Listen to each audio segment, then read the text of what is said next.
Hello students, आज के video में हम 29 जनवरी के शिफ्ट 2 के केमिस्ट्री सेक्शन को डिस्कस करेंगे।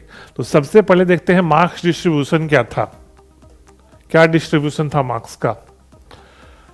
तो आप देख सकते हो फिर से 12th का वेटेज 60% है, 11th का वेटेज 40% है। यानी कि हर वीडियो की तरह आज भी हम वीडियो में यही बोलेंगे कि अगर आपका 11th थोड़ा वीक रह गया है, घबराने की जरूरत नहीं है। 12th में आके मेहनत कीजिए, आपका 11th का पोर्शन भी कवर अप हो जाएगा। तो अगर आप 11th के एंड में थोड़ा वीक रह गए हो 11th में, तो उतना टेंशन लेने की जरूरत नहीं है, पैनिक करने की जरूरत नहीं है। नेक्स्ट डिस्ट्रीब्यूशन है फिजिकल ऑर्गेनिक इनऑर्गेनिक। आप देख सकते हो 40% वेटेज इनऑर्गेनिक का है। मतलब इनऑर्गेनिक समझो 30 में से 12 क्वेश्चन इनऑर्गेनिक है। मतलब फिर से वही लेसन है आपके लिए कि इनऑर्गेनिक को नेग्लेक्ट नहीं करना है। आप देखोगे स्ट्रेट फॉरवर्ड क्वेश्चन होते हैं एनसीईआरटी से, तो प्लीज इनऑर्गेनिक को नेग्लेक्ट मत कीजिए। जितना मेहनत से आप फिजिकल ऑर्गेनिक पढ़ते हैं केमिस्ट्री में, उतना ही मेहनत से इनऑर्गेनिक भी पढ़िए। और इनऑर्गेनिक में तो खास बात है, क्वेश्चन डायरेक्ट एनसीईआरटी से आते हैं, तो आपको उतना टेंशन लेने की जरूरत नहीं है, बस एनसीईआरटी अच्छे से पढ़ लो। अच्छा, 2 डेटा पॉइंट हम बता रहे हैं इस पेपर के लिए। जो 99 परसेंटाइल मार्क्स था केमिस्ट्री का बात करें तो वो 69 मार्क्स पे था। याद रखना, इस पेपर में 99 परसेंटाइल 69 मार्क्स पे था, यानी कि पेपर इजी था। 70 टच करता है 99 परसेंटाइल, तो हम बोलेंगे इजी ज्यादा था, मॉडरेट कम था। इजी की तरफ थोड़ा सा ज्यादा था वेटेज, मॉडरेट कम था। और ओवरऑल बात करें 99 परसेंटाइल तो था 164 पे। मतलब आप देख सकते हो इसकी 99 परसेंटाइल ओवरऑल 164 पे है। इसका मतलब है कि फिजिक्स मैथ्स टफ होगा थोड़ा एज कंपेयर टू केमिस्ट्री। ठीक है ना। तो इसका मतलब जो बच्चा केमिस्ट्री अच्छे से स्कोर किया होगा उसका 99 परसेंटाइल स्कोर करने का प्रोबेबिलिटी थोड़ा ज्यादा होगा। ठीक है, तो आप पेपर में आते हैं, देखते हैं कैसा क्वेश्चन है। फर्स्ट क्वेश्चन है, क्या क्वेश्चन है? The decrease in first ionisation enthalpy from boron to aluminium is much larger than that of aluminium to gallium. अच्छा, इस क्वेश्चन में एक चीज आपको हम बताना चाहते हैं। अगर आप एनसीईआरटी पी ब्लॉक ग्रुप 13 अच्छे से पढ़े हो तो एल्यूमिनियम से गैलियम आयोनाइजेशन एनर्जी घटता नहीं है। एक्सेप्शन कैसे पढ़े थे आप कि गैलियम से गैलियम 4th पीरियड में लाई करता है तो डी ऑर्बिटल का सीडिंग पुअर होता है, जिसके चलते इफेक्टिव न्यूक्लियर चार्ज बढ़ जाएगा और आयोनाइजेशन एनर्जी बढ़ जाएगा। तो एल का आयोनाइजेशन एनर्जी होता है 577 और गैलियम का होता है 579। तो आयोनाइजेशन एनर्जी एल टू जी ए घटता नहीं है, ये थोड़ा सा बढ़ ही जाता है। तो मेरे अनुसार तो ये स्टेटमेंट गलत है। डिक्रीज का बात कर रहा है तो डिक्रीज तो हो नहीं रहा है, यहां तो इंक्रीज हो रहा है। लेकिन एनटीए ने आंसर दिया है कि स्टेटमेंट सही है, तो ठीक है। मेरे अनुसार तो ये स्टेटमेंट गलत है, क्योंकि एडवांस में ये क्वेश्चन आ चुका है कि अरेंज करना है ग्रुप 13 के एलिमेंट्स को in increasing order of ionisation energy. तो मेरे अनुसार तो जो बच्चा एनसीईआरटी अच्छे से पढ़ा होगा, डिक्रीज वर्ड जो दे दिया है ना, वो मेरे अनुसार गलत है। ठीक है, बोरोन से एल्यूमिनियम डिक्रीज करता है, लेकिन एल टू जी ए घटता नहीं है, वो तो बढ़ जाता है। तो चलो ठीक है, अगर एनटीए ने आंसर दिया है बोथ स्टेटमेंट आर करेक्ट, तो स्टेटमेंट 2 भी देख लेते हैं पहले कि the d orbital C G A completely filled. बिल्कुल सही। इलेक्ट्रॉनिक कन्फिग्रेशन देखोगे जीए का तो ये होता है आर्गन 4s2 3d10 4p1, ये होता है गैलियम का इलेक्ट्रॉनिक कन्फिग्रेशन। तो 2 तो बिल्कुल सही है। तो एनटीए ने बोला स्टेटमेंट 1 स्टेटमेंट 2 दोनों सही है। तो अकॉर्डिंग टू एनटीए आंसर 2 है, दोनों सही है। कि मेन अनुसार स्टेटमेंट 1 तो गलत है, क्योंकि एल टू जी एक्सेप्शन के से डी ऑर्बिटल देख रहे हो फुल्ली फिल्ड है, जिसके चलते गैलियम में इफेक्टिव न्यूक्लियर चार्ज बढ़ जाएगा तो आयोनाइजेशन एनर्जी भी बढ़ जाएगा। तो आयोनाइजेशन एनर्जी घटने की जगह बढ़ता है। तो मेरे अनुसार तो स्टेटमेंट 1 गलत है, स्टेटमेंट 2 सही है, 1 है। तो अगर 2 देना भी था तो 1 और 2 दोनों होना चाहिए मेरे अनुसार। 1 तो मेरे अनुसार तो गलत है, क्योंकि एल टू जी घटता नहीं है, एल टू जी बढ़ जाता है। आप NCERT group 13 P block class 11 का चेक कर सकते हो, है ना। तो एनटीए ने तो आंसर 2 दिया है, लेकिन मेरे अनुसार 1 होगा। 1 भी गलत नहीं है, चलो 1 भी गलत नहीं है, 1 भी सही हो सकता है। चलिए आगे बढ़ते हैं। वैसे स्ट्रेट फॉरवर्ड क्वेश्चन था एनसीईआरटी से। नेक्स्ट क्वेश्चन, इमेज देखिए, पता चल रहा है क्वेश्चन कोऑर्डिनेशन का है। चलो देखिए क्या है।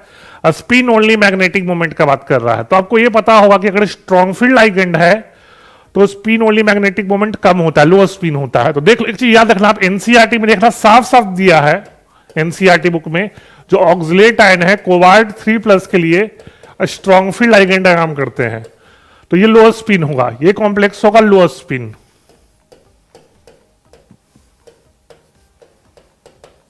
और fluoride ion weak field ligand है, F- वीक फील्ड लाइगेंड है।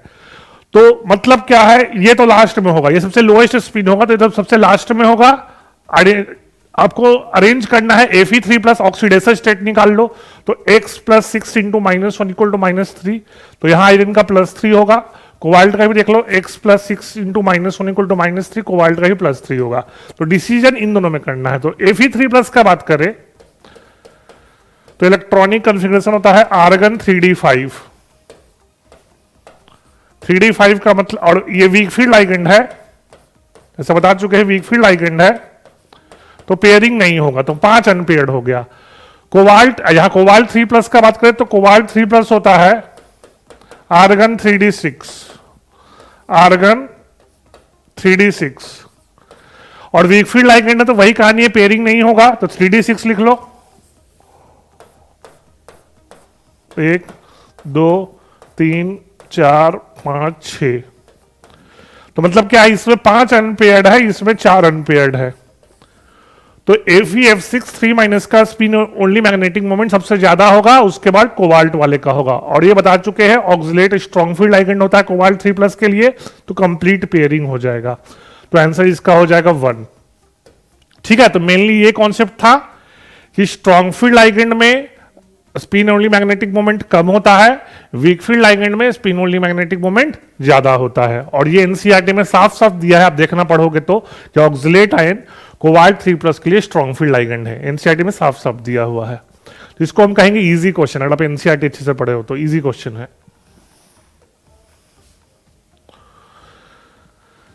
नेक्स्ट क्वेश्चन क्या है? नेक्स्ट क्वेश्चन है ऑस्मोसिस, रिवर्स ऑस्मोसिस,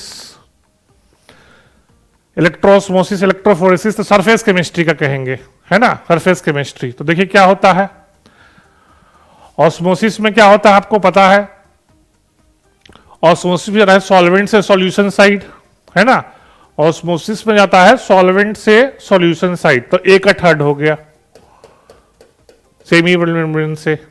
रिवर्स में सॉल्यूशन से सॉल्वेंट साइड, सॉल्यूशन से सॉल्वेंट साइड, तो B का 1 हो गया। इलेक्ट्रोस्मोसिस का डिस्पर्सन मूवमेंट मूव करेगा तो C का 4 हो गया। चलो देखते हैं ऑप्शन, A का 3, B का 1, C का 4, A का 3, B का 1, C का 4, सेकंड, D का 2 हो ही जाएगा। ठीक है, सेकंड हो जाएगा। तो इजी क्वेश्चन था, अगर आप एनसीईआरटी पढ़े हो सरफेस केमिस्ट्री में, प्रिपरेशन ऑफ कोलाइड और प्यूरिफिकेशन ऑफ कोलाइड्स, तो बहुत डिफिकल्ट क्वेश्चन नहीं है, इजी क्वेश्चन है। और इनका डिफिनेशन तो सॉल्यूशन चैप्टर में भी था, कोलिगेटिव प्रॉपर्टीज में, तो ये बहुत डिफिकल्ट क्वेश्चन नहीं था, इजी क्वेश्चन है, स्ट्रेट फॉरवर्ड क्वेश्चन है। ये सब डिफिनेशन आपको आना चाहिए, क्योंकि बोर्ड्स में भी आ सकता है ना, बोर्ड्स भी आने वाला है, तो ये बोर्ड्स में भी आ सकता है definition direct, easy question. Next question क्या है, the state of correct statements is manganese exhibits +7, बिल्कुल सही है, Mn2O7 +7 होगा। ड्यूथेनियम अमोनियम एग्जिबिट्स +8, बिल्कुल सही है, एनसीईआरटी डीएनएफ ब्लॉक में साफ साफ दिया हुआ है। स्कैंडियम शोज +4, ये गलत है, स्कैंडियम +3 शो करता है, +4 नहीं शो करता। तो देख लो, जिसमें जिसमें 3 हो तो खत्म हो गया, गलत गलत गलत, तो ये सही है 2, तो इसका 2 सही होगा। फोर्थ भी देख लेते हैं, क्रोमियम शोज ऑक्सीडाइजिंग नेचर +6, बिल्कुल सही है। डाइक्रोमेट आयन Cr2O7 2-, ये होता है ऑक्सीडाइजिंग एजेंट, ठीक है, ऑक्सीडाइजिंग एजेंट होता है, तो बिल्कुल सही है। तो इसका आंसर हो जाएगा 1 2 4, सेकंड, डीएनए ब्लॉक से डायरेक्ट क्वेश्चन है।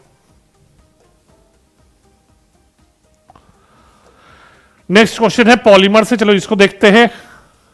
इलास्टोमर, इलास्टिक का मतलब है रबड़ की तरह होगा, नियोप्रीन, तो A का 4 हो जाएगा। फाइबर पॉलिस्टर, B का 3 हो जाएगा। A का 4, B का 3 देखते हैं, चलो A का 4, B का 3, खत्म हो गया थर्ड में, खत्म हो गया थर्ड में। बाकी चलो C का देखते हैं, बिल्कुल सही है, यूरिया फॉर्मल्डिहाइड रेजिन, थर्मोसेटिंग, और थर्मोप्लास्टिक हो जाएगा डी का 2 पॉलीस्टाइरिन, है ना। तो डायरेक्ट पॉलीमर से था, ये भी हम इजी क्वेश्चन कहेंगे। अगर आप एनसीईआरटी पॉलीमर चैप्टर पढ़े हो तो ये सब आपको आना चाहिए, डायरेक्ट क्वेश्चन है एनसीईआरटी से। नेक्स्ट क्वेश्चन क्या देखते हैं। An indicator x used for studying the effect of variation in concentration of iodide on the rate of reaction of iodide with H2O2। ये याद रखना, आयोडाइड आयन H2O2 ऑक्सीडाइज कर दे iodide को, iodine मिलेगा, ठीक है। The indicator x turns blue coloured complex compound A, तो ये याद रखना स्टार्च इंडिकेटर को आयोडीन ब्लू कर देता है, खत्म हो गया। इंडिकेटर एक्स स्टार्च है, कंपाउंड ए आयोडीन है। ये तो क्लास 10th का बच्चा कर देगा, सबको पता है कि iodine turns starch indicator blue, है ना। बहुत बेसिक क्वेश्चन है, बायोलॉजी का भी क्वेश्चन है, केमिस्ट्री का भी क्वेश्चन है ना। तो इजी क्वेश्चन है। तो नेक्स्ट देखते हैं क्वेश्चन क्या है। A doctor prescribed the drug Equanil to a patient. The patient was likely to, देखो Equanil एक ट्रैंकुलाइजर है एक तरह का, तो ट्रैंकुलाइजर देते हैं हम डिप्रेशन और हाइपरटेंशन में। NCERT chemistry in life class 12, chemistry in life से ये क्वेश्चन डायरेक्ट है। अगर आप एनसीईआरटी पढ़े हो क्लास 12 का तो डायरेक्ट कर दोगे। ये हम मॉडरेट कहेंगे, मॉडरेट इसलिए क्योंकि जनरली ये बच्चे चैप्टर पढ़ना पसंद नहीं करते, लेकिन ये डायरेक्ट क्वेश्चन है एनसीईआरटी। इक्वानिल एक तरह का ट्रैंकुलाइजर है, तो वो डिप्रेशन और हाइपरटेंशन देते हैं। चलिए नेक्स्ट, ऑर्गेनिक का क्वेश्चन है, क्या है। Alcohol H3O+। अच्छा एक चीज देखो, इसमें हम बता दे रहे हैं आपको, वैसे ऑप्शन देख के तो पता चल ही गया है क्या करना है, डिहाइड्रेशन करना है, लेकिन यहां पर हीट देना चाहिए था, समझ गए। बिना हीट के डिहाइड्रेशन होता नहीं है। तो चलो ऑप्शन से तो पता चल ही गया डिहाइड्रेशन होगा, लेकिन फिर भी यहां पे हीट देना चाहिए था। चल देखिए क्या होगा। आप पढ़े हो डिहाइड्रेशन एसिड कैटालाइज्ड है, तो पहले H+ अल्कोहल पे अटैक करेगा, ठीक है ना, और वाटर मॉलिक्यूल रिमूव हो जाएगा, तो हम कार्बोकटाइन बना रहे हैं।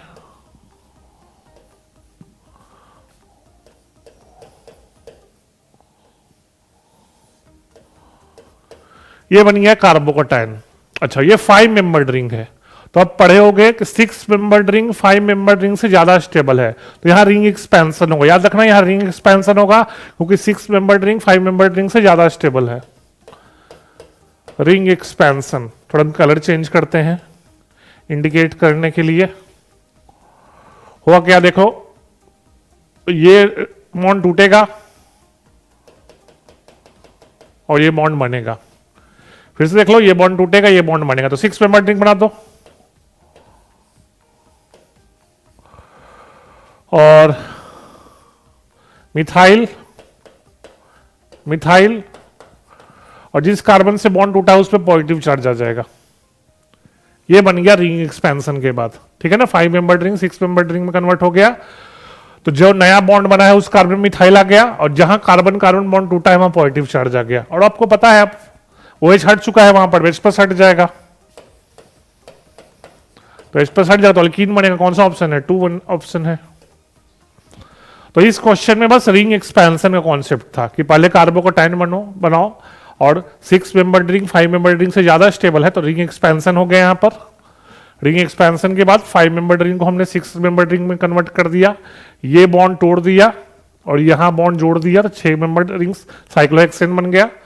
जहां बॉन्ड टूटा था वहां पॉजिटिव चार्ज आ गया, जहां बॉन्ड बना वहां चार्ज खत्म हो गया, और लास्ट में H+ हटा देंगे तो अल्कीन बन जाएगा। फिर से बोल रहे हैं इजी क्वेश्चन था।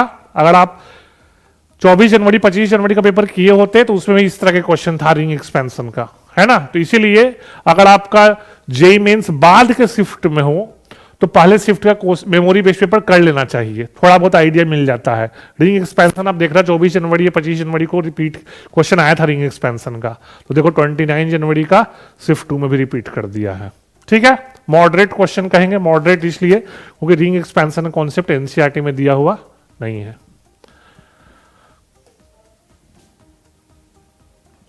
नेक्स्ट क्वेश्चन,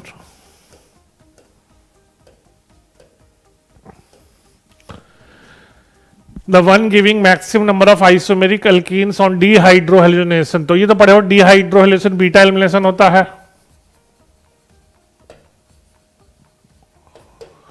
बीटा एलिमिनेशन मतलब बीटा कार्बन से हाइड्रोजन। आपको देखो थोड़ा सा मेंटली यहां पे इंडिविजुअली चेक करना पड़ेगा, है ना, लेकिन वन ब्रोमो वाला में साफ साफ देखोगे तो कुछ ऐसा आ जाएगा, है ना, मतलब एक ही प्रोडक्ट बनने वाला है। वो आप मेंटली सोच सकते हो, अगर आप क्वेश्चन प्रैक्टिस किए तो सोच सकते हो कि वन ब्रोमो वाला में एक ही प्रोडक्ट होगा, टू ब्रोमो प्रोपेन वाले में एक ही प्रोडक्ट बनेगा, प्रोपीन, है ना, प्रोपीन ही बनने वाला है, और प्रोपीन ज्योमेट्रिकल आइसोमरिज्म नहीं करता। थ्री में दो साइड से प्रोडक्ट बन सकता है, देख लो कैसे। अगर आप प्रैक्टिस किए हुए क्वेश्चन तो ये सब आपको दिख जाएगा साफ साफ। तो यहां डिहाइड्रोजनेशन कर देंगे, मान लो अल्कोहलिक केस से कर रहे हैं, तो एक बनेगा वन पेंटीन,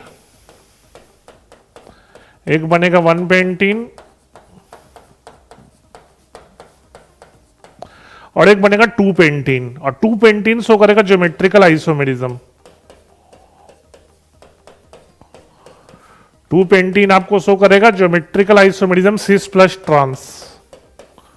तो टोटल 3 प्रोडक्ट बन जाएगा, है ना, यहां 3 प्रोडक्ट बन जाएगा। वन पेंटीन ज्योमेट्रिकल नहीं शो करेगा, एक product, two pentene geometrical show करेगा, 2 प्रोडक्ट सिस और ट्रांस, तो टोटल 3 प्रोडक्ट बन जाएगा, ठीक है। तो आंसर इसका 3 हो जाएगा। टू ब्रोमो प्रोपेन एक ही प्रोडक्ट देगा, वह है प्रोपीन, तो आंसर इसका 3 है। अगर आप पहले से प्रैक्टिस किए रहोगे तो तुरंत सोच के कौन सा ऑप्शन चूज करना पता चल जाएगा। अगर प्रैक्टिस नहीं किए हो तो ब्रूट फोर्स से करना पड़ेगा, हर एक ऑप्शन चेक करो तो टाइम कंज्यूमिंग हो जाएगा, है ना। तो बाकी सब में 1 ही आने वाला है, इसमें भी 1, इसमें भी 1, इसमें भी 1, इसी में सिर्फ आएगा 3, ठीक है। इसको हम मॉडरेट क्वेश्चन कहेंगे, ठीक है, मॉडरेट क्वेश्चन। नेक्स्ट क्वेश्चन क्या देखते हैं। बिना हाइड्रोकार्बन ए अंडरगोस कंबसन, तो हाइड्रोकार्बन है तो CXHY मान लेते हैं। ये बैलेंसिंग आपको दिया हुआ है एनसीईआरटी चैप्टर में हाइड्रोकार्बन में। ये बैलेंसिंग आप याद रखना, इंपॉर्टेंट है, काफी काम आता है क्वेश्चन करने में। ये बैलेंसिंग इंपॉर्टेंट है, आप याद रखना, अगर अभी तक आप याद नहीं किए हो।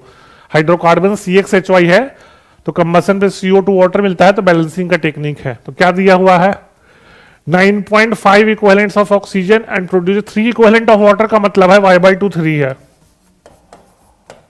y = 6, और 9.5 इक्विवेलेंट ऑफ ऑक्सीजन का मतलब है x प्लस y6 है, 6/4 = 9.5। सॉल्व कर लोगे x से 8 आ जाएगा, तो C8H6 फर्स्ट।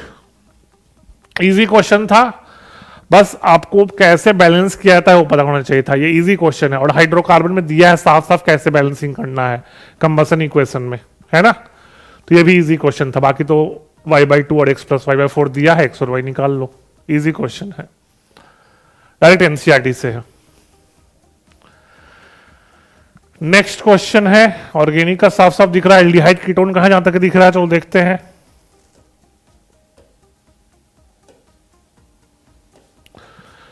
चलिए, सोडियम साइनाइड है, ये कीटोन है, सोडियम साइनाइड के साथ रिएक्शन करवा रहे हैं, ये तो पता है आपको। एराइल हैलाइड न्यूक्लियोफिलिक सब्स्टिट्यूशन नहीं करता, तो इधर रिएक्ट नहीं होगा।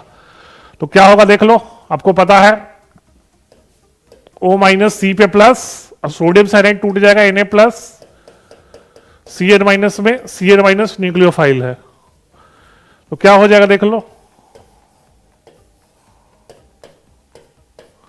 बन जाएगा COH Cn CH3, और इधर Cl रहेगा, जो कि न्यूक्लियोफिलिक सब्स्टिट्यूशन नहीं आता। एराइल हैलाइड न्यूक्लियोफिलिक सब्स्टिट्यूशन नहीं जाता, कोई क्लोरीन का लोन पेयर रेजोनेंस में जाता है, जिसके चलते कार्बन क्लोरीन बॉन्ड काफी स्ट्रांग होता है। अब है इसका हाइड्रोलिसिस कर दोगे तो ये कार्बोजिलिक बन जाएगा, ये तो पता है आपको, साइनाइड के हाइड्रोलिसिस पे कार्बोजिलिक बनता है। और इथेनॉल है तो ईस्टर बन जाएगा, क्या बन जाएगा, ईस्टर।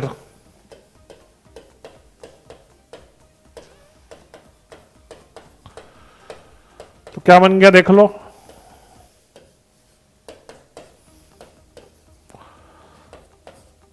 OH CH3 ईस्टर बन जाएगा, C double bond O C2H5, ठीक है। तो A क्या है, एक ईस्टर है, ए ईस्टर है, ए ईस्टर है, ये लग रहा है। खत्म हो गया भाई, ऐसे ही खत्म हो गया, ऐसे ही खत्म हो गया। सेकंड, ए से ही खत्म हो गया, बाकी सोचने की जरूरत है ही नहीं, ए ही एक ही ऑप्शन में सही है। ओके, बाकी में CN को कार्बोजिलिक में कन्वर्ट करके ईस्टर बनाया नहीं। चलो फिर बता देते हैं।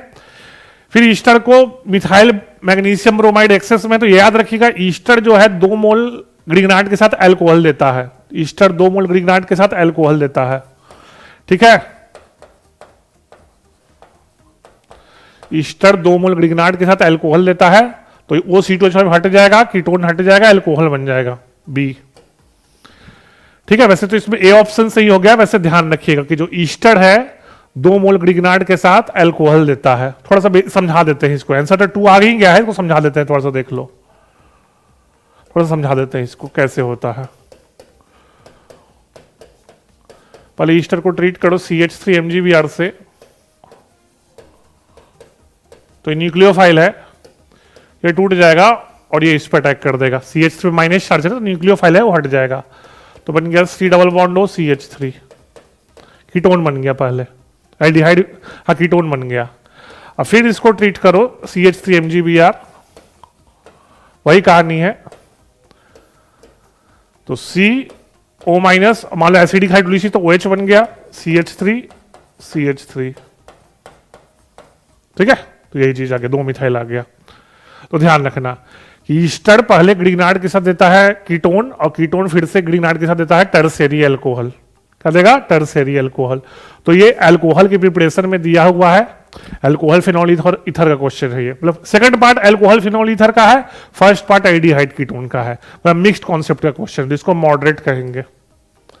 और अब देखना 24 जनवरी को या 25 जनवरी को किसी शिफ्ट में ये क्वेश्चन आया हुआ है, मतलब थोड़ा सा डेटा चेंज कर दिए हैं, मतलब स्ट्रक्चर चेंज कर दिए हैं, कॉन्सेप्ट वही है। तो ये भी क्वेश्चन रिपीटेड है, इसलिए फिर से रिपीट करेंगे कि अगर आपका जेईई मेंस बाद के शिफ्ट में पढ़ रहा है तो मेमोरी बेस्ड पेपर पहले वाले शिफ्ट को अटेम्प्ट कर लीजिएगा, क्योंकि कई बार क्वेश्चन रिपीट कर देते हैं। तो ये रिपीटेड क्वेश्चन है, तो इस पेपर में 2 क्वेश्चन रिपीटेड आ गया, एक ये वाला, एक डिहाइड्रेशन वाला, री एक्सपेंशन वाला। नेक्स्ट क्या देखें, according to MO theory bond order. देखो एक चीज याद रखना है, एमओ से तो बॉन्ड ऑर्डर निकाल ही सकते हो, लेकिन बॉन्ड ऑर्डर का एक सिंपल तरीका है, अगर स्ट्रक्चर पता है तो भी बॉन्ड ऑर्डर निकाल सकते हो। तो O2 2 माइनस का ये स्ट्रक्चर होता है, ये O2 2 माइनस का स्ट्रक्चर, सिंगल बॉन्ड, दोनों ऑक्सीजन में नेगेटिव चार्ज, तो बॉन्ड ऑर्डर 1 हो जाएगा। बॉन्ड ऑर्डर होता क्या है? Number of covalent bond between 2 atoms in a molecule और आयन। तो O2 2 माइनस में सिंगल बॉन्ड है, बॉन्ड ऑर्डर 1 हो जाएगा। CO का भी स्ट्रक्चर पढ़ चुके हो आप, एनसीईआरटी में साफ साफ दिया है, ट्रिपल बॉन्ड होता है, बॉन्ड ऑर्डर 3। आप एमओटी से भी कर सकते हो, sigma minus sigma star minus sigma 2s sigma star 2s, है ना, पाई 2px पाई 2p, उससे भी कर सकते हो। लेकिन हम आपको टेक्निक बता रहे हैं कि अगर मॉलिक्यूल या आयन का स्ट्रक्चर आपको पता है तो एमओटी की जगह बॉन्ड ऑर्डर नॉर्मल तरह से निकाल सकते हो। NO प्लस का भी स्ट्रक्चर देख लो, 3 बॉन्ड है तो ऑक्सीजन में पॉजिटिव चार्ज, इसका बॉन्ड ऑर्डर 3 1 3 3 फर्स्ट। तो हमने बिना एमओटी के कर लिया क्वेश्चन। तो याद रखना बॉन्ड ऑर्डर, अगर आपको मॉलिक्यूल का स्ट्रक्चर आता है तो एमओटी की जगह नॉर्मल स्ट्रक्चर से भी काम चला सकते हो, ठीक है। तो ये हम इजी क्वेश्चन कहेंगे, ये ऐसे हम तो इजी टेक्निक से कर दिया है।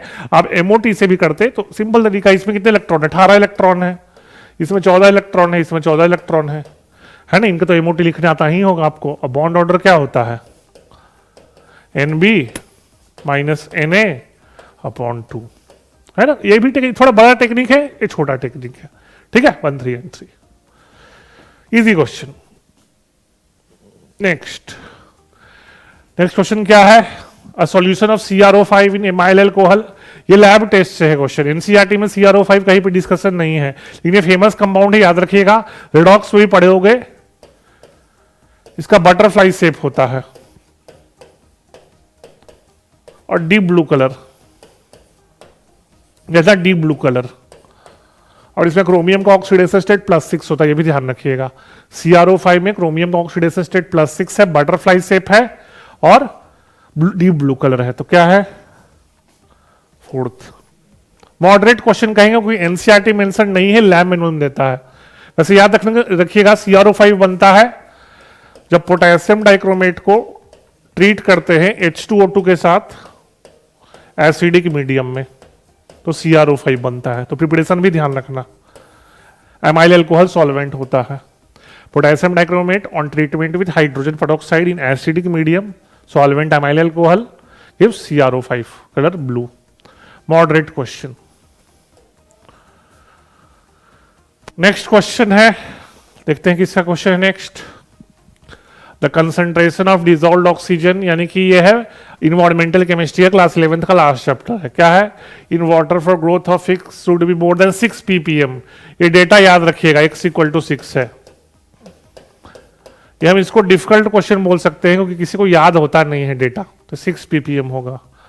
And biological oxygen demand in clean water should be less than 5 ppm, तो आंसर फर्स्ट होगा। ये डिफिकल्ट क्वेश्चन बोलेंगे क्योंकि इतना डेटा को याद रखता नहीं है। वैसे एनसीईआरटी इन्वायरमेंटल केमिस्ट्री से डायरेक्ट क्वेश्चन है। डिफिकल्ट इसलिए क्योंकि कोई इतना डेटा याद नहीं रखता। ठीक है, आंसर 1 होगा। X है 6, Y है 5।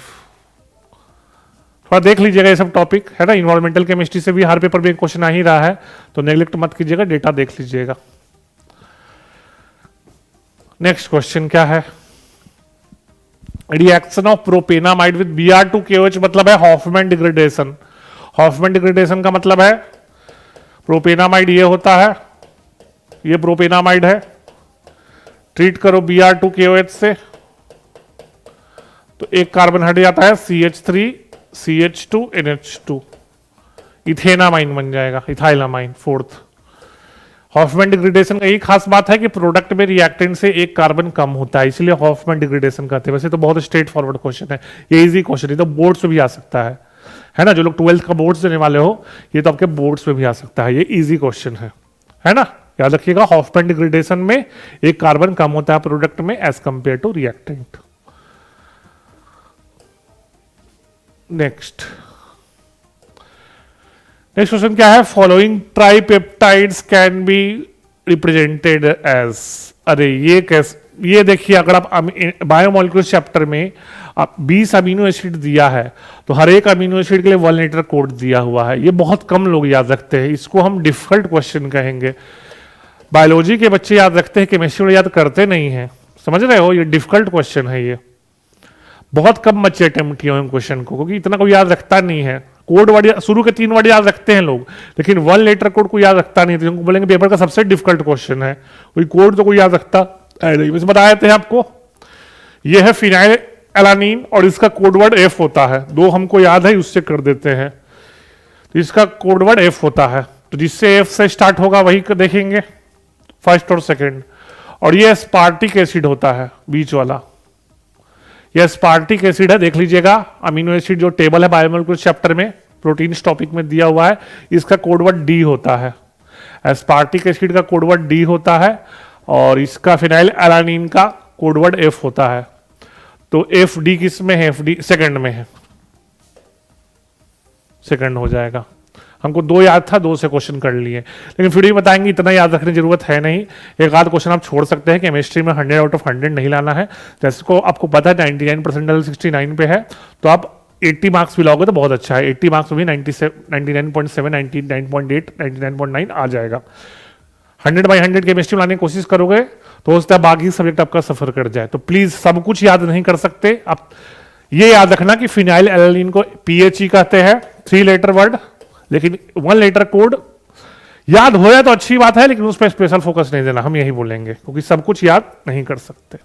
ठीक है, तो इसको तो हम डिफिकल्ट क्वेश्चन बोलेंगे। डिफिकल्ट सिर्फ इसलिए क्योंकि बच्चों को 1 लेटर कोड पता होता नहीं है। बाकी ट्राइपेप्टाइड तो इजी है ना, 4 अमीनो एसिड रिएक्ट करेगा तो टेट्रापेप्टाइड, सॉरी, तो 4 अमीनो एसिड से टेट्रापेप्टाइड बनता है, लेकिन कोड को याद रखता है नहीं, क्योंकि ये बायोलॉजी के क्वेश्चन है, केमिस्ट्री क्वेश्चन नहीं है। ठीक है, तो डिफिकल्ट क्वेश्चन था ये। नेक्स्ट क्वेश्चन है थर्मोडायनेमिक्स लग रहा है, इक्वेशन सही क्या पूछ रहा है? Which of the following relations are correct? Delta U होता है Q प्लस W, W होता है माइनस P डेल्टा V, तो ये तो गलत है, ये सही है, ये सही है। डेल्टा H होता है delta U plus delta NGRT, plus होता है, तो ये भी गलत है, B एंड C। ये इजी क्वेश्चन है, बहुत इजी क्वेश्चन है, ये बच्चा को ये तो जरूर सही करना चाहिए था। मतलब ये जो सही नहीं किया, इसका थर्मोडायनेमिक्स पढ़ा ही नहीं है ना, तो ये बहुत इजी क्वेश्चन था, one of the easiest question of this paper. ठीक है, इतना तो याद, एटलीस्ट इक्वेशन तो जरूर याद रखो, भले आपसे न्यूमेरिकल हो रहा हो चाहे नहीं हो रहा हो, एटलीस्ट फॉर्मूला तो याद रखोगे ही। ठीक है, इजी क्वेश्चन। नेक्स्ट, और का नाम लग रहा है, देखें क्वेश्चन क्या है। The major component of which of the following is sulphide. सबका फॉर्मूला लिख देते हैं हम। कैलेमाइन है ZnCO3, हम सबका फॉर्मूला लिख रहे हैं बोर्ड पे। सीडराइट होता है FeCO3, स्फेलेराइट होता है ZnS, यही होगा आंसर। और मेलेचाइट होता है CuCO3 dot CuOH whole twice. सब और का फॉर्मूला इसलिए लिख दिए, क्या पता नेक्स्ट में कुछ और आ जाए। नेक्स्ट पूछते कौन सा कार्बोनेट है ना, या कौन सा इसमें आयरन मेटल कंटेन करता है, इस तरह भी क्वेश्चन आ सकता है। तो आंसर तो इसका 3 होगा। अगर आप मेटलर्जी टॉपिक पढ़े होगा तो एनसीईआरटी में एक बॉक्स दिया हुआ है सेकंड या थर्ड पेज में, थर्ड या फोर्थ पेज में, ओड्स, मेटल और ओड्स के नाम है ना, तो उसी से क्वेश्चन है। इसको हम मॉडरेट क्वेश्चन कहेंगे। मॉडरेट इसलिए क्योंकि बच्चे लोग थोड़ा ओड्स का नाम याद रखते नहीं है, डायरेक्ट एनसीईआरटी से है, मॉडरेट क्वेश्चन बोलेंगे। ठीक है, आगे बढ़ते हैं। डायरेक्ट क्वेश्चन था एनसीईआरटी से। नेक्स्ट क्वेश्चन क्या है, given below are 2 statements, nickel is being used as the catalyst of producing syngas. बिल्कुल सही है, हाइड्रोजन चैप्टर का क्वेश्चन है। हाइड्रोजन चैप्टर में साफ साफ दिया हुआ है कि निकल को यूज करते हैं, है ना, निकल को यूज करते हैं हाइड्रोजनेशन में, वेजिटेबल ऑयल के हाइड्रोजनेशन में भी और सीन गैस के प्रोडक्शन में भी। सही है। Statement 2, silicon forms both electron rich and, भाई गलत है, इलेक्ट्रॉन प्रिसाइज बनाता है, SiH4 बनाता है, इसका ऑक्टेट कंप्लीट है। सिलिकॉन SiH4 बनाता है जिसका ऑक्टेट कंप्लीट है, तो ये इलेक्ट्रॉन प्रिसाइज बनाता है। तो ग्रुप 14 याद रखना, एनसीईआरटी में दिया है साफ साफ, ग्रुप 14 के एलिमेंट्स इलेक्ट्रॉन प्रिसाइज बनाते हैं, इलेक्ट्रॉन रिच, इलेक्ट्रॉन डिफिशिएंट नहीं बनाते। तो स्टेटमेंट 2 गलत है, 1 सही 2 गलत, 4th। ठीक है, याद रखना, ग्रुप 14 के एलिमेंट्स इलेक्ट्रॉन प्रिसाइज हाइड्राइड बनाते हैं, इलेक्ट्रॉन रिच, इलेक्ट्रॉन डिफिशिएंट नहीं बनाते।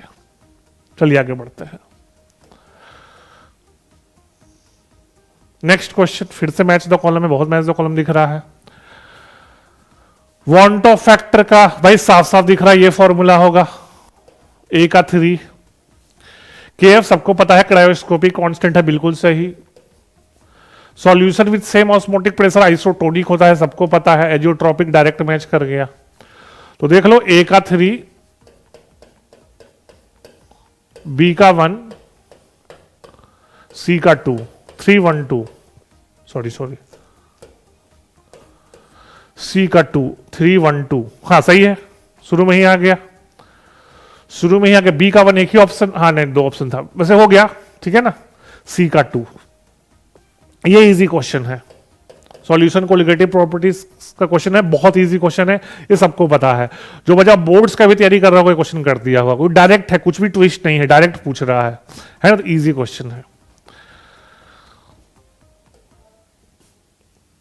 इंटीरियर टाइप क्वेश्चन में हम आ गए हैं कि ऑन हीटिंग लिथियम नाइट्रेट। सबसे पहले हीट करके देख लेते हैं। लिथियम नाइट्रेट को हीट करोगे तो मिलता है lithium oxide plus NO2 gas plus oxygen gas, है ना। क्या पूछ रहा है, on heating LiNO3 gives how many compounds. देखिए लिथियम ऑक्साइड बिल्कुल सही, NO2 बिल्कुल सही, ऑक्सीजन बिल्कुल सही, आंसर 3 है। ये एनसीईआरटी के एस ब्लॉक का क्वेश्चन है, डायरेक्ट क्वेश्चन है। लिथियम नाइट्रेट का हीटिंग एस ब्लॉक में डायरेक्ट दिया हुआ है, तो जो बच्चा एनसीईआरटी क्लास 11th का एस ब्लॉक पढ़ा होता है उसके लिए बहुत इजी क्वेश्चन है।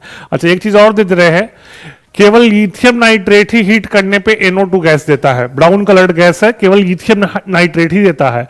ग्रुप 1 के बाकी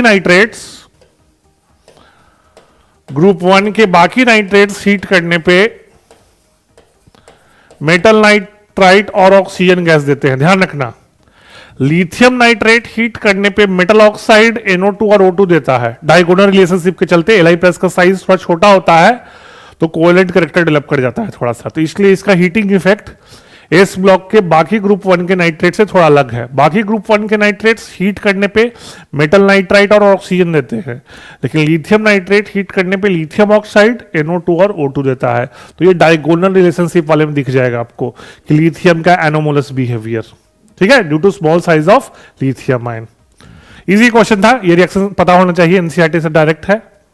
आंसर 3 है इसका। नेक्स्ट क्वेश्चन है केमिकल इक्विलिब्रियम से दिख रहा है। K1 दिया है रिएक्शन का, K2 दिया है, K3 दिया है। अच्छा, इसका पूछ रहा है इक्विलिब्रियम कांस्टेंट इन तीनों से मिला के। तो देखो यहां पे थोड़ा मॉडिफाई करेंगे। क्या है, जिस रिएक्शन कैलकुलेट करना है उसमें 2 अमोनिया है, इसमें अमोनिया है 2, इसमें भी 2 है, लेकिन राइट साइड है तो इसको लेफ्ट साइड करेंगे तो इक्विलिब्रियम कांस्टेंट 1/K1 हो जाएगा। या पढ़े हो, रिएक्शन को उल्टा करोगे तो इक्विलिब्रियम कांस्टेंट रेसिप्रोकल हो जाता है। तो हमको यहां राइट में है, यहां लेफ्ट में है, तो उसको उल्टा कर देंगे।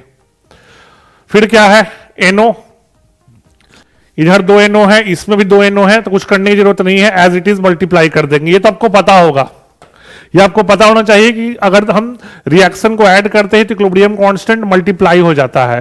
तो right side 2 NO, right side 2 NO, कुछ करने की जरूरत नहीं है, बस ऐड करना है तो मल्टीप्लाई हो रहा है। फिर देखो H2O, इसमें 3H2 है, इसमें 1H2O है, तो इसको 3 से मल्टीप्लाई करोगे पूरे को, इसको 3 से मल्टीप्लाई करोगे तो 3 से मल्टीप्लाई करोगे तो जब K3 का क्यूब हो जाएगा तो K3 का क्यूब कर दो। यही है इस रिएक्शन का इक्विलिब्रियम कांस्टेंट। ठीक है ना, बेसिकली इस क्वेश्चन में यही पूछ रहा है कि रिएक्शन को उल्टा करते हैं, मल्टीप्लाई करते हैं तो इक्विलिब्रियम कांस्टेंट पे क्या फर्क पड़ता है। तो यही कहानी है। पहले को हमने पहले में 2 अमोनिया है, जो रिएक्शन का K निकालना है, उसमें 2 अमोनिया है लेफ्ट में, इसमें 2 अमोनिया है राइट में, तो उल्टा कर देंगे तो 1/K1। 2 NO राइट में, 2 NO राइट में, कुछ करने की जरूरत नहीं है, तो K2, और इसमें 3H2, इसमें 1H2, 3 से मल्टीप्लाई करो, K3 का क्यूब हो जाएगा, है ना। फिर तीनों को ऐड कर दो तो इक्विलिब्रियम कांस्टेंट मल्टीप्लाई हो जाएगा। अब आप देख लो value 1/4 into 10⁵ into 1.6 into 10⁻12 to K3 का क्यूब है 10⁻−39।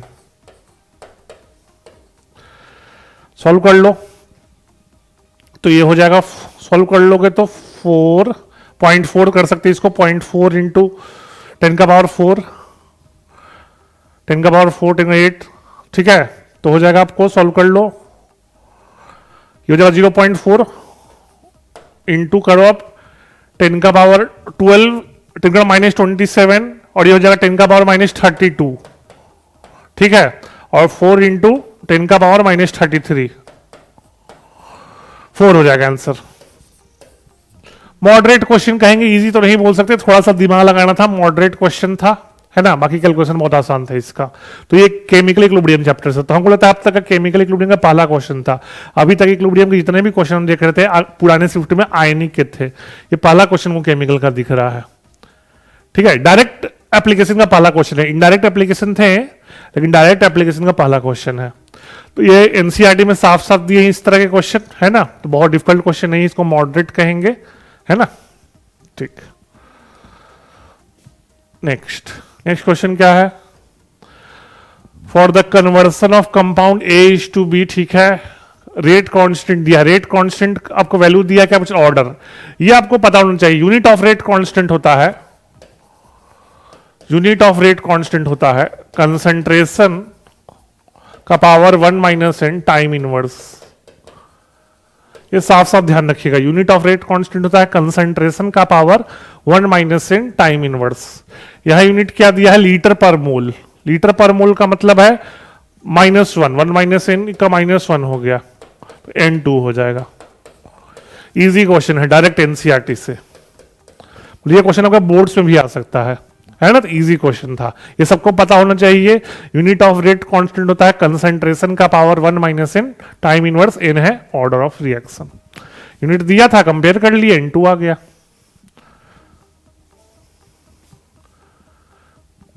नेक्स्ट क्वेश्चन क्या है, total number of acidic oxide, periodic का क्वेश्चन है।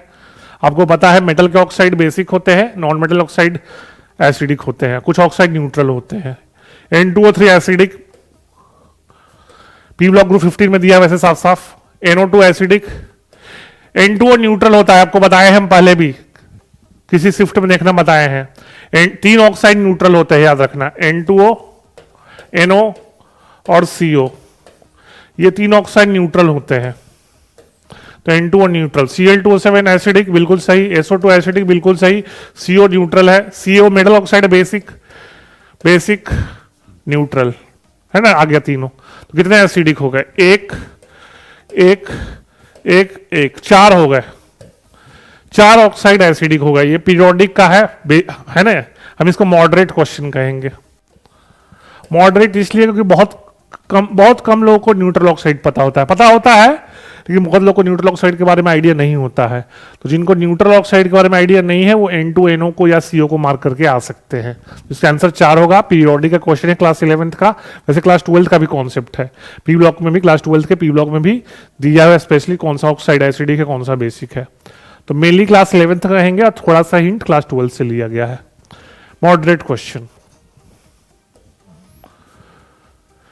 नेक्स्ट क्वेश्चन क्या है देखते हैं। When 0.01 mole of an organic compound containing 60% carbon was burnt completely, 4.4 gram of CO2 was produced। सही है। The molar mass of compound is। तो देखो एक चीज याद रखना, अगर ऑर्गेनिक कंपाउंड का कंबसन करोगे और CO2 मिलेगा तो CO2 का जो भी कार्बन है ऑर्गेनिक कंपाउंड से ही आया होगा। इस पॉइंट को ध्यान रखना, CO2 में जो भी कार्बन है ऑर्गेनिक कंपाउंड से ही आया है। तो आप यूनिटरी मेथड से देख सकते हो, CO2 का मोलर मास होता है 12 + 16 × 2 = 44 ग्राम।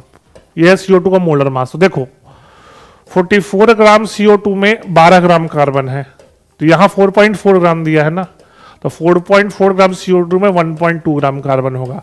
तो मतलब ये जो कार्बन आया है ये आपको ऑर्गेनिक कंपाउंड से आया है। तो 0.01 मोल ऑर्गेनिक कंपाउंड में कार्बन है 1.2 ग्राम, और ये भी दिया है 60% कार्बन है। तो इससे हमको 0.01 मोल का मास भी मिल जाएगा। तो x मान लेते हैं मास 0.01 मोल का, तो x × 60/100 = है 1.2। तो x आ जाएगा 2 ग्राम।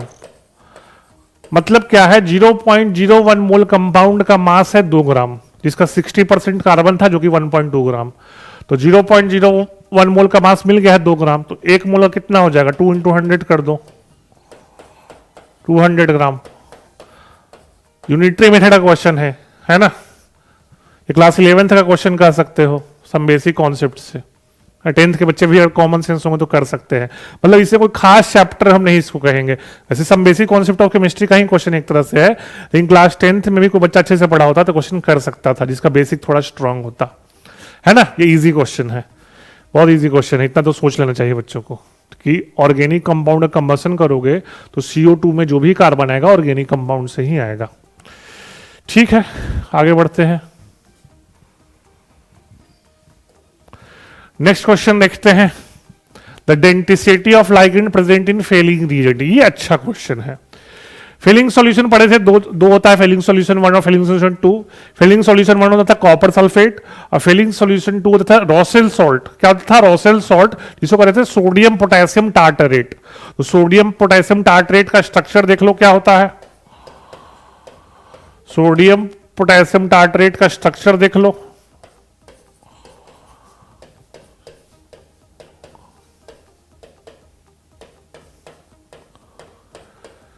यह है सोडियम पोटेशियम टार्टरेट का स्ट्रक्चर।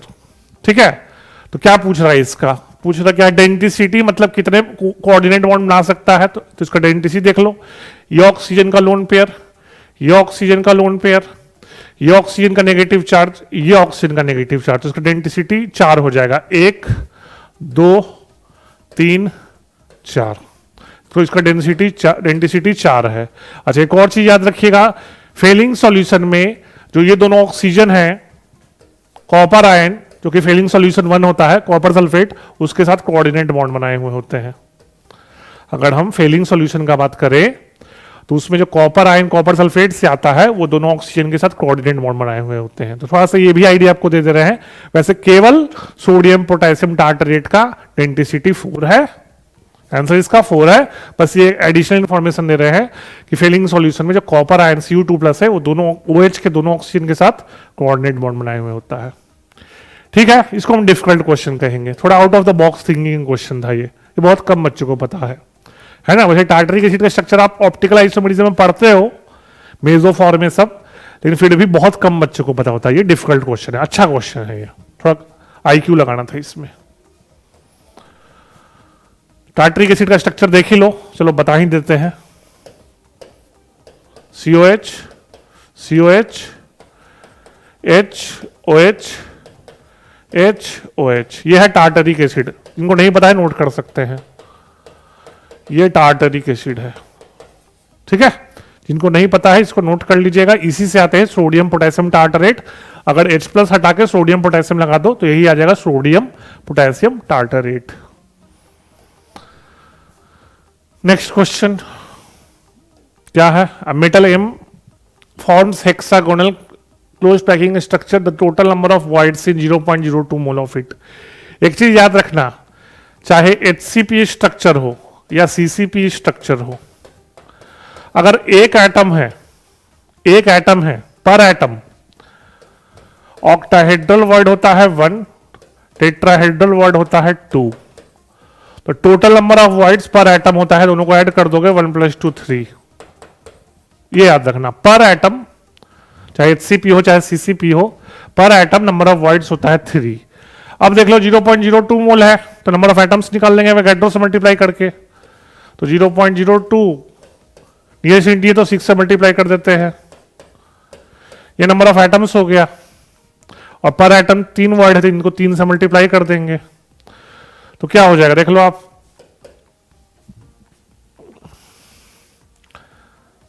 आपको हो जाएगा 6 × 0.02, एवोगैड्रो से मल्टीप्लाई कर रहे हैं, है ना, तो 6 × 1 ये हो जाएगा आपको 12/100, 36 × 10⁻21। सही है, चेक कर लो, 12/100, 36/100 × 10⁻21, तो सही है, 36 हो जाएगा आंसर।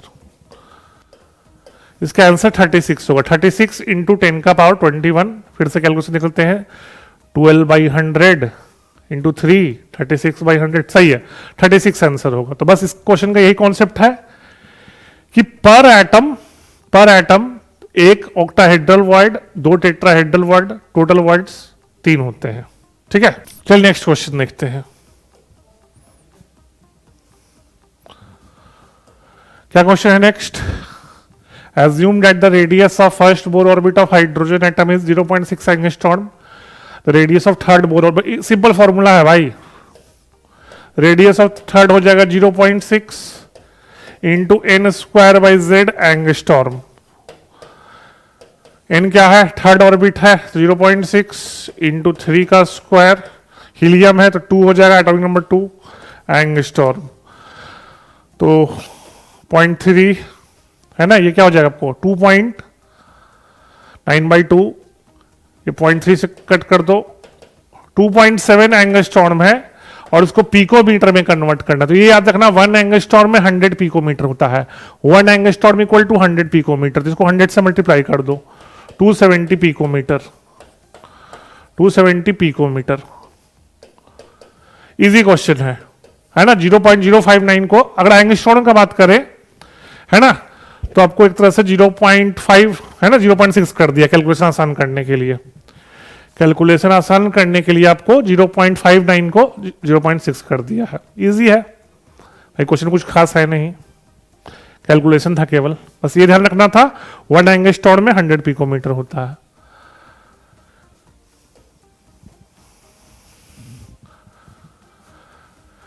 नेक्स्ट क्वेश्चन है, इस रिएक्शन का आपको इक्विलिब्रियम कांस्टेंट K दिया है, magnitude of standard electrode potential निकालना है। बहुत इजी क्वेश्चन है, फॉर्मूला बेस से याद रखिएगा।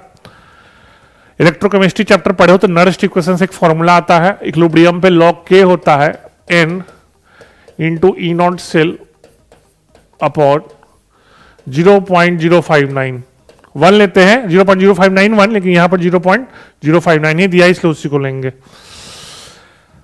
K 10 का पावर 20 है तो लॉग K 20 हो जाएगा, 20 N क्या हो जाएगा, देखो जिंक Zn2+ में जा रहा है तो 2 इलेक्ट्रॉन लूज करेगा, यहां 2 इलेक्ट्रॉन गेन करेगा तो N2 हो जाएगा, तो 2 × E0 सेल अपॉन 0.059, तो E0 सेल हो जाएगा, सॉल्व कर लो, 0.59 वोल्ट्स, E0 सेल मिल गया 0.59 वोल्ट्स। और E0 सेल अब पढ़े होता है E0 cathode minus E0 anode, E0 cathode minus E0 anode, cathode पे टीन वाला है E0 SN2 plus SN। Anode पे जिंक वाला है जिसका वैल्यू दिया है आपको -0.76, तो माइनस माइनस प्लस हो जाएगा। सॉल्व कर लो, E0 SN2 प्लस SN आ जाएगा -0.17 वोल्ट। क्या आ जाएगा? -0.17 वोल्ट। पूछ रहा है क्वेश्चन में, देखिए 3 से 3 प्लस 2 का उल्टा पूछ रहा है, पूछ रहा है SN से SN2 प्लस का, तो साइन चेंज कर दो, तो 0.17 वोल्ट, जिसको लिख सकते हो 17 इंटू 10 का पावर -2, 17 इंटू 10 का पावर -2। ये मॉडरेट क्वेश्चन है, इस तरह क्वेश्चन बोर्ड्स में भी आ सकते हैं। ये रिलेशन याद रखिएगा, इंपॉर्टेंट है। अगर इक्विलिब्रियम दिया रहे तो log k होता है n into E0 cell upon 0.059। यहां पर k 10 का पावर 20 था, तो log 10 का पावर 20 हो गया, n 2 है तो E0 सेल निकाल लिए। E0 सेल होता है E0 cathode minus E0 anode. E0 cathode find करना था और E0 एनोड दिया है, E0 कैथोड निकाल दिए। पूछ रहा है यहां पर SN से SN2 प्लस, या E0 ऑक्सीडेशन पोटेंशियल पूछ रहा था, E0 ऑक्सीडेशन पोटेंशियल पूछ रहा था, और हम लोग लेते हैं रिडक्शन पोटेंशियल। जो E0 cell E0 cathode minus E0 anode लेते हैं उसमें रिडक्शन पोटेंशियल लेते हैं, तो साइन चेंज कर देंगे तो माइनस प्लस हो जाएगा, 17 इंटू 10 का पावर -2। मॉडरेट क्वेश्चन, थोड़ा कैलकुलेशन है, वैसे इस तरह क्वेश्चन बोर्ड्स में भी आ सकते हैं, तो बहुत डिफिकल्ट क्वेश्चन नहीं बोलेंगे हम। क्लास 12 इलेक्ट्रोकेमिस्ट्री का क्वेश्चन है। नेक्स्ट क्वेश्चन है the volume of HCl containing 73 gram per litre required to completely neutralise NaOH obtained by reacting 0.69 gram of sodium with water. तो ये याद रखना आप, सोडियम वाटर के साथ देता है, ये रिएक्शन आप 10th में पढ़े होगे, sodium hydroxide plus hydrogen gas. ये रिएक्शन पता होना चाहिए, बहुत बेसिक रिएक्शन है, क्लास 10th में पढ़ना था, क्लास 11th में पढ़ना, मतलब बच्चों को पता होता है। सोडियम का मास दिया है, मोल्स निकाल लो, 0.03 मोल्स। सोडियम का 0.03 मोल्स है, तो NaOH बैलेंसिंग से ये भी 0.03 मोल्स हो जाएगा, कुछ सोचने की जरूरत ही नहीं है। 1 मोल सोडियम हाइड्रोक्साइड दे रहा है, तो 0.03 दे देगा। अब NaOH HCl के साथ है, तो NaOH plus HCl gives NaCl plus H2O, balancing है, तो ये अगर 0.03 है तो HCl भी 0.03 होगा, तो HCl का मोल्स मिल गया 0.03। ठीक है, ये मोल्स है HCl का, वॉल्यूम पूछ रहा है तो मोल्स को मास में कन्वर्ट करो, तो 0.03 HCl का मास होता है 36.5, 35.5 में 1 ऐड कर दो 36.5 यानी कि 73/2। ये मास लेगा HCl का ग्राम में, और दिया क्या दिया है, ग्राम पर लीटर में दिया है, उसका डेंसिटी एक तरह से डेंसिटी टाइप दिया हुआ है, तो इसको 73 से डिवाइड कर दो, तो ये लीटर में मिल जाएगा वॉल्यूम। हमने HCl का मास निकाल लिया, 0.03 इंटू 73/2 HCl का मास है, और उसका डेंसिटी दिया है 73 ग्राम पर लीटर, तो 73 से डिवाइड कर देंगे तो जो वॉल्यूम आएगा लीटर में आएगा, कैंसिल कर दो 73 0.03/2 लीटर्स है, पूछा ml में 1000 से मल्टीप्लाई कर दो, तो 30/2 यानी कि 15 ml। क्या हो गया? 15 ml। सिंपल क्वेश्चन था, मॉडरेट कहेंगे ये, है ना। चैप्टर 1 क्वेश्चन है, some basic concept of chemistry. क्या था फिर से देख लो, सोडियम का मास दिया है, उसे सोडियम का मोल्स निकाल लो, NaOH का मोल्स मिल जाएगा, NaOH का मोल्स मिल गया, HCl का मोल्स मिल गया, HCl का मोल्स मिल गया तो HCl का मास निकाल लो, 0.03 इंटू 73/2। HCl का डेंसिटी दिया है तो उससे वॉल्यूम मिल जाएगा, वॉल्यूम होता है मास अपॉन डेंसिटी, ये लीटर में मिलेगा वॉल्यूम, पूछ रहा है ml में, तो 1000 से मल्टीप्लाई कर दो। तो मॉडरेट क्वेश्चन था, थोड़ा सा दिमाग लगाना था, थोड़ा सा कैलकुलेशन यूज करना था, मॉडरेट क्वेश्चन है। ठीक है, तो फिर हो गया पेपर, है ना। तो आप देख सकते हो आज के पेपर में 1-2 क्वेश्चन के अलावा कोई डिफिकल्ट नहीं था, है ना। इसीलिए देख सकते हो 99 परसेंटाइल 69 अटेंड कर लिया है, कि अप्रोक्सीमेटली 70 को टच कर दिया है ना। जिससे आपको ये इन्फॉर्मेशन मिलता है कि अगर आप NCERT अच्छे से पढ़ोगे तो केमिस्ट्री में JEE मेंस में एटलीस्ट 60 मार्क्स स्कोर करना बहुत डिफिकल्ट नहीं है। तो नेक्स्ट डे हम लोग 30 जनवरी का पेपर डिस्कस करेंगे, है ना। और आज के लिए इतना ही।